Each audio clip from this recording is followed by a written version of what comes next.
Hi everybody, I'm Olivia Scott with Behind the Ad here at Loyola University New Orleans. In case you didn't know, Loyola University New Orleans College of Business is home to the Center for Entrepreneurship and Community Development. In addition to amazing marketing and communication students in our School of Communication and Design, we pride ourselves on developing and supporting entrepreneurship, which we believe is a contribution to the economy, community, and personal development as well. And as the new year is upon us, today we really want to encourage students and working adults alike who are thinking about entrepreneurship to make this your year to leap into entrepreneurship. And today, I am thrilled that we have the privilege of speaking with the director for Loyola's Center for Entrepreneurship and Community Development, Sam McCabe, and the winner of their most recent Wolfpack Launch U competition, Miss Professor Aimee Alleman. Welcome, Sam and Aimee. Hey, thanks for having us. Thanks for having us. We're very happy to have you guys both. I'm going to start with questions for you, Sam, and then kind of roll over to Aimee. But if there are some questions that you want to kind of, come in here with, like double dutch, get in here. Let's do it. All right. So, Sam. Yes. I know with the Wolfpack Launch U program that you've seen dozens, hundreds of ventures at this point, right? But only a few receive funding. Right.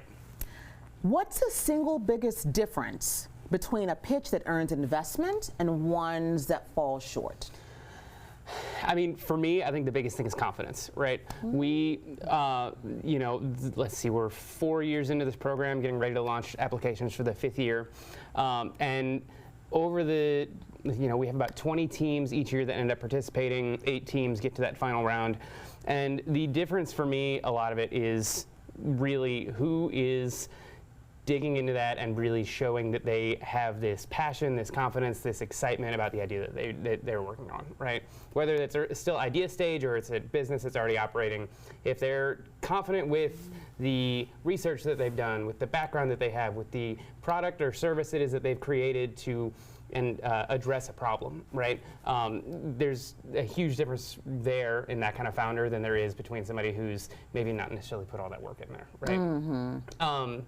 Really leaning into, you've got that confidence piece, and you've also got kind of that problem that they're excited about, right? We talk a lot more about that problem and being passionate about the problem first than that solution, because I'd say probably half of our founders each year end up coming up with a different solution to that problem that they found by the time they're actually pitching than they did when they started. Got it. So can you share a concrete example of a team that successfully tore down right after not getting rewarded, getting awarded rather, and built back up their original business model? Absolutely. One of my favorite students that I've worked with over the last few years, her name is Kat Lee. She came up with this idea kind of on accident of breeding these endangered geckos. Bought 2 geckos, thought they were both males, and they were not. She did Launch U twice. The first year she did it, we paired her with this awesome mentor. She came in with this business model that was solid. Obviously, she got into the program and has worked really hard on a lot of it. And unfortunately, that first year she didn't even get to that final pitch round. She worked with us all summer and didn't quite get there. I have never seen a student work as hard as I have seen Kat work, where she took all the feedback she could from that initial first year that she did the program, kept working with that same mentor that she had over the year because she had built that relationship with Michael, and really just continued to dig into that and update what she could and take all that feedback she had from that whole year. Applied to the program a 2nd year in a row, made it to that final pitch, and then actually we cut her the biggest check we've ever given a student just this past year as well. So what did she do? She did the work you were saying with Michael, but what was it she was doing? More market validation, more confidence training, more data? I mean, a little bit of A, a little bit of B, a little bit of C. Okay. Is she really, yes, number one, her confidence between year 1 and 2 was just through the roof. She believed it. Yeah, she walked on stage and at that pitch and just knew that she was the one there to get that funding because she just had this idea that was she was passionate about. She had done all of this market validation. She had worked with these potential customers and really learned more about exactly what was there for her to go get, and jumped out and took it. And so watching her over the last 2.5, almost 3 years now, go from hey, I like kind of did this on accident and I think I could make some money off of it, to now, I mean, she's making enough money to pay all of her tuition basically off of this project that kind of just happened. Okay. So really learning what that business model is, really taking, you know, that problem that she found that she didn't even think was a problem, and finding that solution for it, pivoting a little bit with how she was exactly putting that in front of these potential customers, and really then showcasing exactly that solution she'd come up with. Yeah. Is it accurate to say, based on what you said and what you saw with Kat, that her doing the diligence of market validation and the work actually helped increase her confidence? Because I think a lot of people, they have an idea, but they're just not quite confident with it because they haven't done the market validation, the research. Yeah, no, absolutely. With Kat especially, and then with a lot of these students we've worked with, I think really having that spending the time working on, you know, finding those customers, doing those interviews, you know, actually doing that market research where you're finding these competitors and seeing what they're doing right and what they're not doing right, and how you can exploit that or find that niche that you can really fill. Yeah, I mean, you spend all that time, you put in the hours, and you know what you're talking about. You become that expert about what it is that you're working on, and once you're that expert, you are going to have more confidence. You're going to be able to say, oh, wow, no, I know very much what I'm talking about here. I'm going to be able to answer those questions at that pitch, and I'm going to win. Do your research. Yes. Okay, so Sam has been known to say that you can't do everything on your own, and the importance of who's on your team. Yes. So can you share for the aspiring entrepreneur or any student that's starting out the critical 2 or 3 roles they need with developing their company beyond co-founders? Who do they need on their team? Well, that's a hard question, because I really think it depends on what stage you're at, right? Let's say early. Let's say I've got an idea, I'm in my bedroom, and I have an idea. Yes, no, absolutely. Hey, no, it's good. I love it. I am the idea guy at our department, and I'm so grateful for our team that we've built over there, right? And you know, I use that phrase a lot in my class, the who's on the bus, and I stole that from a professor I had here at Loyola, Billy O'Connell, when I was a student here, because I got into entrepreneurship through the music scene and through actually like going on tour and building out a team with my band, right? Okay. And it was who was on the bus, because it was like, oh, who's on the tour bus, but we were never on a tour bus. But we really wanted, it was more about who was passionate about that solution, who could be coached, and who could learn, okay, we need this piece of this problem solved that we don't know how to do, right? So for me, it's not so much about like, okay, yeah, you need a finance guy. You need somebody who knows more about your market as much as possible, right? But at the end of the day, if you can find somebody that's coachable, that is passionate, that is excited, and is willing to get in the dirt and do the work with you, I think that's more valuable than saying that you need a CEO right away. Right? Do they need an attorney? Do they need an attorney? I mean, sure. Like, I'm just trying to figure that out. If we're trying to do that, then like, yeah, you know, have your ducks in a row with that. I mean, we have, you know, at the center, we have connections with our law school here at Loyola. We have a really great group of alumni network and mentors that can really, you know, if you have a question about forming your business, about getting started with finance or marketing or any of these pieces, we can help you and connect you within that network, right? And we have alumni who are eager and willing all of the time to just jump right in and do that, right? But it's hard for me to say that there's a specific role that should be like the first role you need to hire. I got you. But like people that really believe in you and believe in what you have to offer, and they're passionate with you. Yeah, with you. Right. And I think that comes from again, that confidence and that passion and that excitement, and B, just like being able to have this empathy for this problem that you've found, right? These people the people, whether those are your potential customers or people that you just know in your community that have this problem that you want to solve. You know, if you can solve that and be excited about it and be confident and empathetic about it, you can, in my opinion, you can rock and roll as best as you can there. See, and thank you for that. I think it's also fair probably to offer to anybody watching, and you can share if you agree with this, that early on, and Amy's going to chime in here in a little bit with this, a lot of that work is all on your own. Yeah. I think a lot of times people think you're going to have the boardroom and you're going to have like the Madison office. You're going to have all of those things up front, but actually beginning that work, figuring out if it's an LLC or an S corp or C, that's you getting in there and figuring that out early on.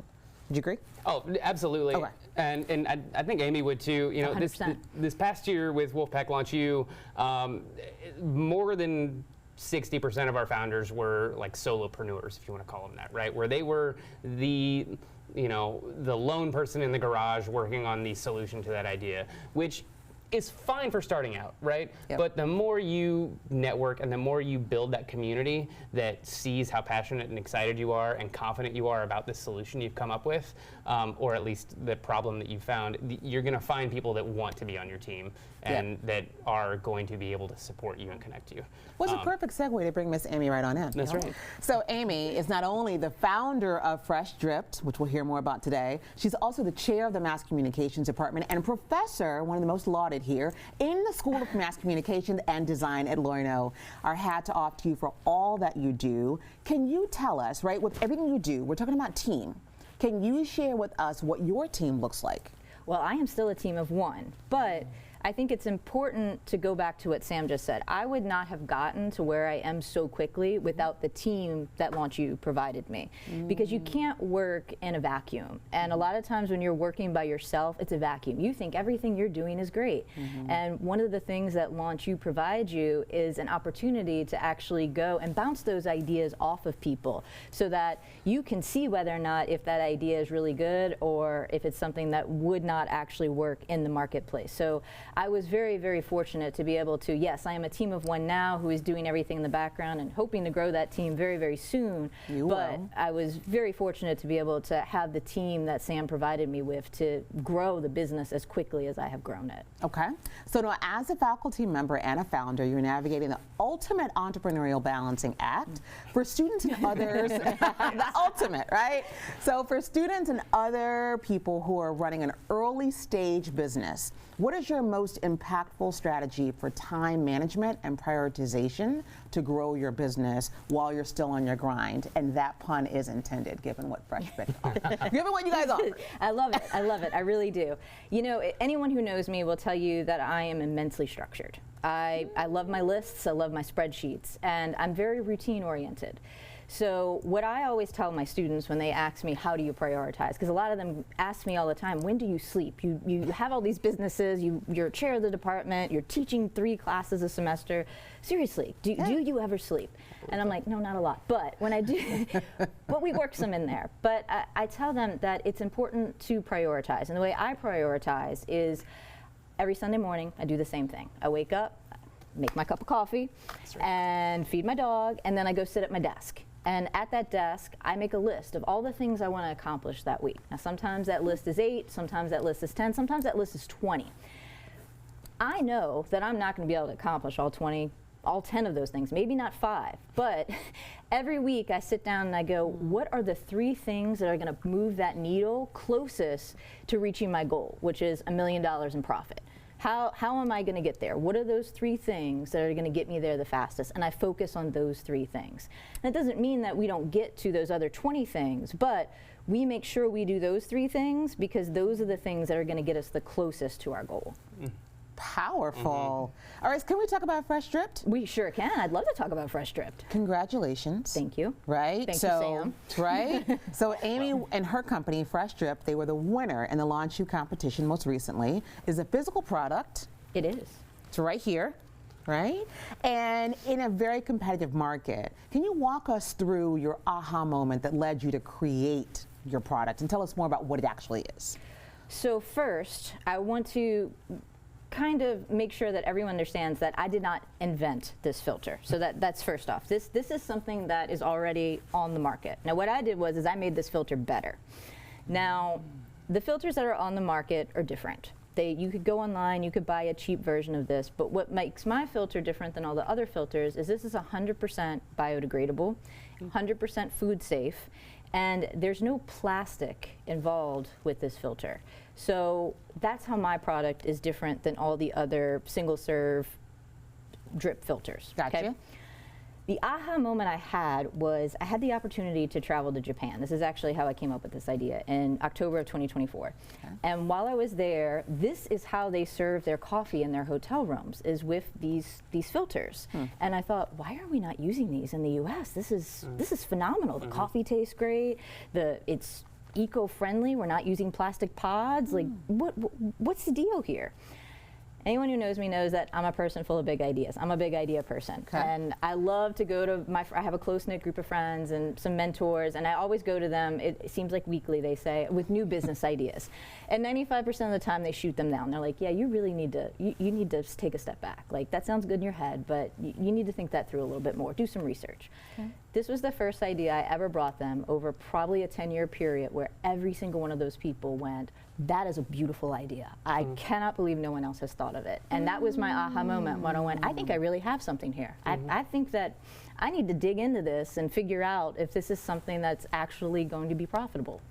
Okay, to that point, right? Was there a crucial piece of customer discovery or market research that you happened to have conducted that led you to, like, this is where I'm going to go? Or was that the consumer research, your friends, your board of advisors? Oh no, there was lots of consumer research done. Part of doing Launch You is you have to do these informational interviews. Okay. And I started mine while I was still in that week-long, you go to a boot camp, that week-long boot camp. And I remember I went to Sarah and Farah and I said, oh my gosh, guys, I don't know if this is gonna work. And they're like, what are you talking about? And I said, well, I did an informational interview with somebody who is really into coffee. When I mean really in, knows the pH of coffee, knows the proper temperature of coffee. And they were like, I would never use one of these. And I was like, oh no. I remember this. I was like, what am I gonna do? Like, this is, and Sam and Farah, they said, you need to do more research. So that's not who your customer is. You need to go figure out who. They're like, you do this for a living. Like, go. It's hard to apply it, though. It's hard to apply it. It really is. I think, working for yourself is one of the hardest things I think you can do. And they said, go do more research. And so I did. And for every one person that said they wouldn't use this because of those same characteristics, that you can't have the right pH for the coffee, you can't taste all the notes, there were 10 other people who said, this is the coolest thing I've ever seen. I want to buy this. How do I get my hands on it? And that was really how I continued to push and to continue to just go down this path of discovery with this product. Okay, that's what's good. So it was the process of getting more and more validation and confidence that made you say, I'm going to keep going. Yes. Okay, were there any points in which you got discouraged? A setback that you might have experienced that you want to share? Well, when I first went and actually turned in my application to Launch You, this was not the entire business. It was called Earth Perk at the time. And it was called Earth Perk because I had decided, without any research, just thoughts and feelings, which you should never do in business, that sometimes. I mean, that's what got you here. It is, but I was doing it off of thoughts and feelings. 100% in on this Earth Perk. And it's centered around the 100% biodegradableness of this product. And what I learned through research was that most people didn't really care about that. Only about, if 1 out of 5 customers, that's what was the driver of the purchase of this. So what I found through research was that convenience was really the factor that drove someone to think this is so great and want to purchase this. And so I had to pivot and figure out, okay, well, and then the other feedback I got was it sounded like I was selling coffee, like actual coffee, which is a problem. Okay. And so I had to pivot and try to figure out, okay, what is something that still is in that coffee realm, like it has something to do with coffee, but doesn't necessarily sound like it is actual coffee grinds. And that's where we got to where we are today. But it was a journey. I'm not going to say it was easy. There were many times where I was like, I don't know if I should really be doing this. And I had a great mentor, I had a great team, and that's where the team part comes in. I had a great team behind me who are like, no, you have a great business plan, like just keep pushing. And so I did, and here we are. So you had a business plan. So I want to go a little deeper here, right? For people who are listening, right? You mentioned research in the 1 in 5. Did you do a focus group of friends and at your house? Did you do qualitative research online? What kind of research did you conduct for someone listening right now? Well, first off, I wrote 3 different business plans. I started when I got back from Japan in November, so I was gone to Japan for 3.5 weeks. As soon as I got back, I was like, I want to get this out of my head and get this on paper. And so I took our Thanksgiving break and I made my first business plan. I brought that to the people who I trust who are in business and said, what do you guys think of this? And they said, it's good, but there needs some adjustments on here. There's some holes in it. So I took it back and I redid it again, and then the revised version is what I turned into Launch You. And then after I did all the research, and when I say all the research, I interviewed 120 people, just random people I would just walk up to. We went on vacation, and I would just ask the people who were in the different place. We were in Arkansas, because right now I had only talked to people who were in Louisiana, and I wanted to know, okay, so what do people in Arkansas think about this? And I asked them, I said, hey, would you be interested in this? And I gave them my sales pitch, and they were like, yeah, I think I would. So I did a lot of one-on-one. There were no formal focus groups, but tons of one-on-one interviews just to I needed to validate the idea, because I didn't want to put the time, the effort, because it's not cheap to start a business, and money into something if I didn't know that there was a consumer out there who would potentially purchase this product. Thank you, Aimee. So I want to go to you, Sam. So with all of your Launch You contestants, I want to say, not really contestants, but the people who come to you, is there a certain type of research you've seen them do that bodes better for market validation that you would recommend people do? Qualitative, quantitative, focus groups, online? I mean, I think just those customer interviews, right? Like getting in front of real people. You know, we've had students, and I say students, but it's really it's anybody from, you know, first-year students all the way through alumni and Loyola faculty and staff and all these people.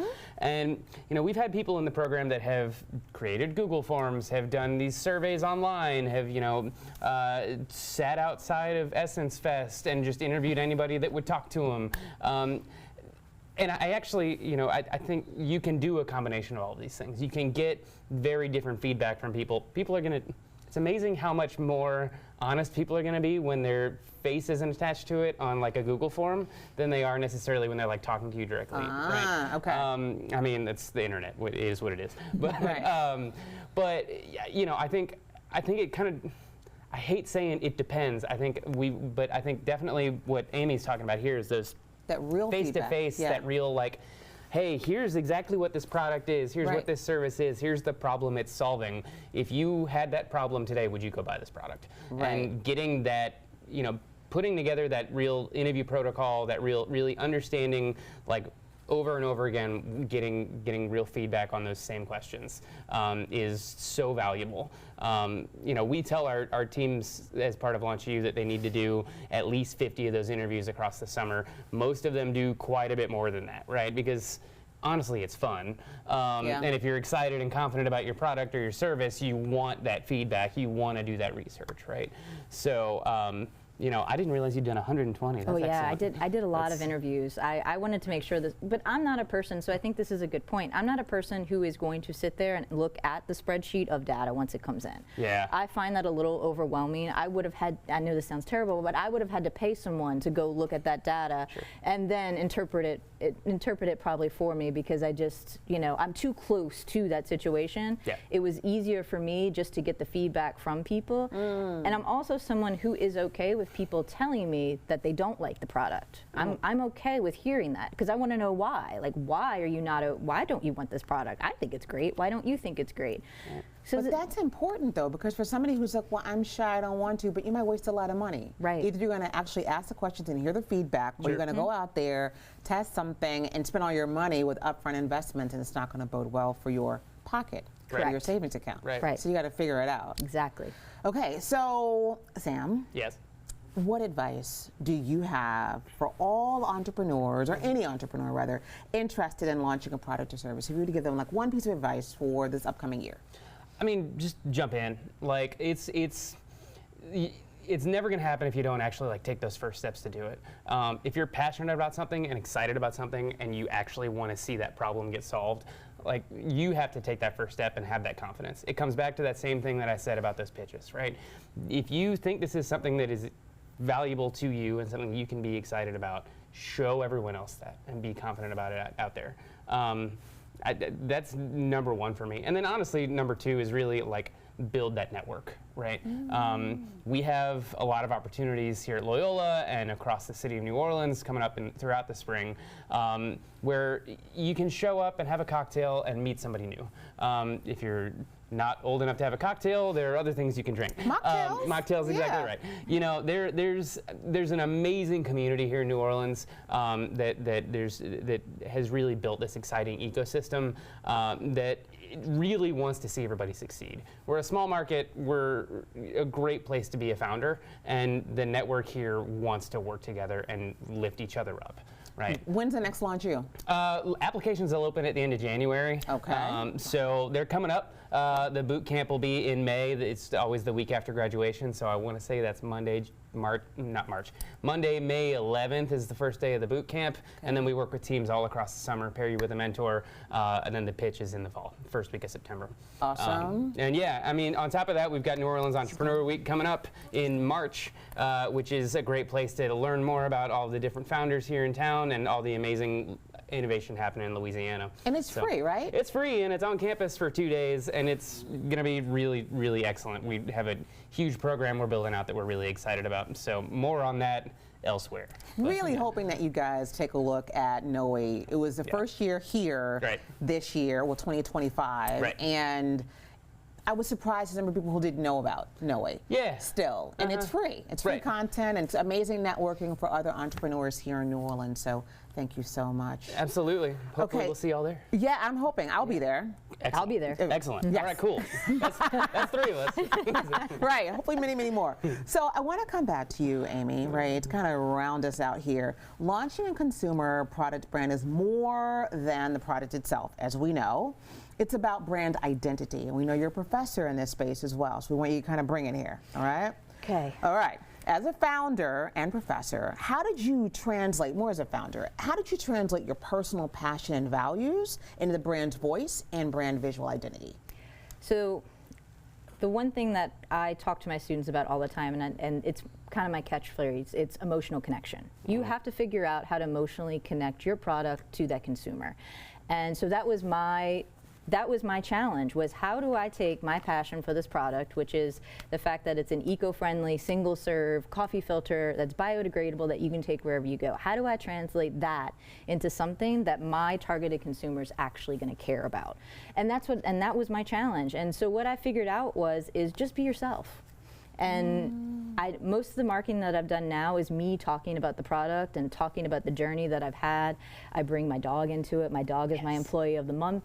If you look at my social channels, I have no other employees, so she's employee of the month every month until we get that first intern. What's her name? Dolly. Dolly, okay. Yes, Excellent. Dolly does a great job. And she's got, she works for free, so that's also very great. important. That helps. But what I learned is that yes, this is why I am passionate about it, but how do I turn my passion into something that the consumer can connect with? So if you notice with it, the branding's fun. I like color, obvious. I was going to say your sweater matches your I tried to, right, that's good. Branding. I like color.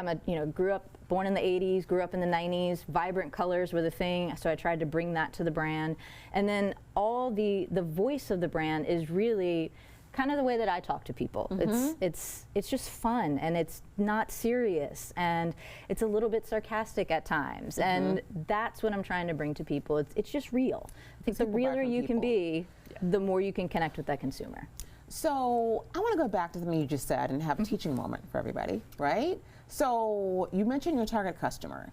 One of the things I think a lot of people, especially entrepreneurs, struggle with, and Sam, I'm sure you can agree with this, is people say, who's your product for? Everybody, everybody.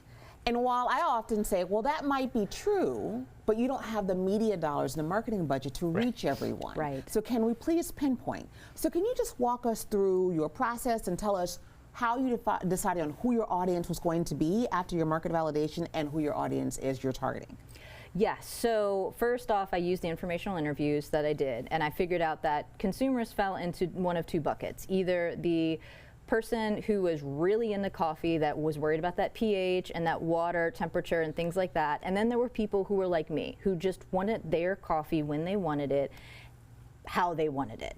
And so first off, I knew that that other consumer was not for me. So that took off half the market. So then I had this other group of people. And so the next thing I looked at was, okay, who are the people who drink the most hot coffee? So we're checking things off now. We're making that funnel smaller and smaller. And so the next thing I went to was, oh, well, baby boomers drink the most amount of hot coffee. But what I found is they are the hardest to change their habits of. Oh, okay. So the second largest group is Gen X. So that is who I am currently targeting with my product is Gen X, because they are the second largest group who drinks hot coffee, and two, I think they are the ones who can most closely relate to the branding that I am putting out there. The question I also get asked a lot is, well, why aren't you targeting Gen Z? They're they can still be persuaded. Well, what I found in my research was that while Gen Z was interested in the product, they thought it was more of a novelty product. It was not something that they would purchase over and over again. And that's not the consumer that I'm looking for. I'm looking for someone who's going to make this part of their daily routine. And so that's why I chose the target market to advertise to that I did. And to that end, I know you have an upcoming initiative, an upcoming campaign. So tell us about that campaign, whatever you're willing to share, and tell us which media channels you've chosen to use for that, please. Yes, we're going to launch. So again, I was very lucky that we sold out of the first amount of product that we got. We got 100 units, and I had them sold before I even had them in my hand, because what I did was, as soon as I won, I don't know if I guess y'all did know this, I didn't even have a website yet. So I had a product, and I had product on the way, and I had the branding, I had social channels, but I had no way for you to actually buy this product, right? So I launch you. Cash App. That's right. That's right. No, that's Venmo, man. Let's go. Yeah. So, and I didn't have the product in hand. That was the other thing. It was somewhere in the universe, floating around in the United States, waiting for it to hit my door. So love it. That being said, I knew I had to move quick, because there's nothing better than free advertisement, right? And everybody was interested in it at the time. So I went home that night after I won Launch You. I already had the domain name. I went and found a service that I could set up a subscription page for free. And that's what I did. I directed everybody to a subscribe now to get the pre-order code when it came out. And that's how I sold my first 100. Was The night you won. The night I won, I went, I gotta jump on this now. Oh, that's Wow. Redirected the URL to the free page that I put up, and I had a subscriber list that I didn't have to pay for, thanks to winning Launch You, and and knowing how to market. I think that's I think that's the leg up that I have on everyone, is that I've been doing this for over 20 years, and that plays into it. So I needed the help of how do I develop this business, but once it was developed, I'm like, oh, I know how to go and make money. Like, I got that part, but how do we get from point A to point B to get here? But yes, we do, to bring this back full circle. I do have a campaign that's launching on January 7th. It'll be our first one, and we are going to use exclusively social media right now. So our two channels are going to be TikTok and Meta, because that is where our people are. I don't know if people know this, but there's a large Gen X population on TikTok. And so, yes, there is, believe it or not, a female population. Sure. Yeah, a lot of females on TikTok. So we will be doing ads on TikTok, we'll be doing ads on Facebook, and we'll be doing digital ads on Meta. We are in the process of trying to find an influencer to actually send the product to, because that's going to be the second phase of this marketing campaign, is getting it into the hands of people who can actually influence the market who we're trying to reach. So that's the second phase. But I'm super excited about it. The biggest thing that you have to realize when you're making advertising and marketing is what is going to stop that scroll. You have less than a second to get someone interested in your product right now, especially when all you're using is social media. So that's been really important as we're developing the creative for this campaign that's launching, is how do I get them to stop scrolling? And I was lucky that one of my students, who's actually from the business school, Peely, she did a video for me that was stop motion of the filter going across the camera, and that's actually the first clip that we're using for our advertising campaign, is that, because I think that is what's going to get people to stop scrolling. Oh, I love that. So you're doing TikTok and you're doing Meta. Have you focused in, and you told us the age group, Gen X, are you doing New Orleans only? Are you doing Louisiana? Are you doing Chicago, New York? What are you doing? So we're doing Greater Gulf South right now, Okay. which is partial Texas, so from Houston all the way to the Panhandle of Florida. The reason why I stopped to ask you is because, again, entrepreneurs, we often get overwhelmed. And if we just listened to what Aimee was saying, there was a lot she was doing. I mean, she's out here like willing and dealing and selling and didn't have the product yet. So I understand many of you guys are like, I don't have this, I don't have that, I don't have the containers, I don't have. It's okay if you don't have all of those things. That's right. They're going to come. You just have to, as Sam said, just get going. Yeah. And it's all going to come to fore. Also, the marketing. It's okay if you say, I'm just going to focus on a region or on a city. You don't have to have a national and international presence when you first start your businesses. Right. So just want to make sure everybody kind of gets that. We want you all to just launch your business. This is a year for you. Aimee is a testament. This is a big advocate. When is the next launch? You tell them again, where do they go, rather? Where do they go? Just follow us on our Instagram. That's the easiest way to keep up with everything. So Which that's one is at startup.loino. Okay. It's the easiest way to see what's going on with Launch You, what's going on with Noe, how you can get involved with all of those pieces, and then how you can just keep up with the different things we're doing at the center. Absolutely. So Aimee, we wish you amazing success with Fresh you so Drips. much. Absolutely. With your campaign. You're going to be selling out even more. We know when this campaign launches. Thank you. right. I Thank appreciate you having me here. No, thank you guys for sharing so honestly and just giving the feedback people need. For all of our entrepreneurs and students who are aspiring entrepreneurs, we want you just to get going. As Sam said, a big part of this is confidence. If you don't have the confidence just yet, it's okay. You can borrow the confidence just by doing the market validation, doing the research. But if you have a gem of an idea, as Aimee said, she asked your friends and ask people who are honest with you. Don't just keep going back to your mom and your dad and your best friends. Go to people who will be honest with you and then take the idea out there. Get going slowly with market validation, but if nothing else, get going. We'll see you on the next edition of Behind the Ad. See you soon.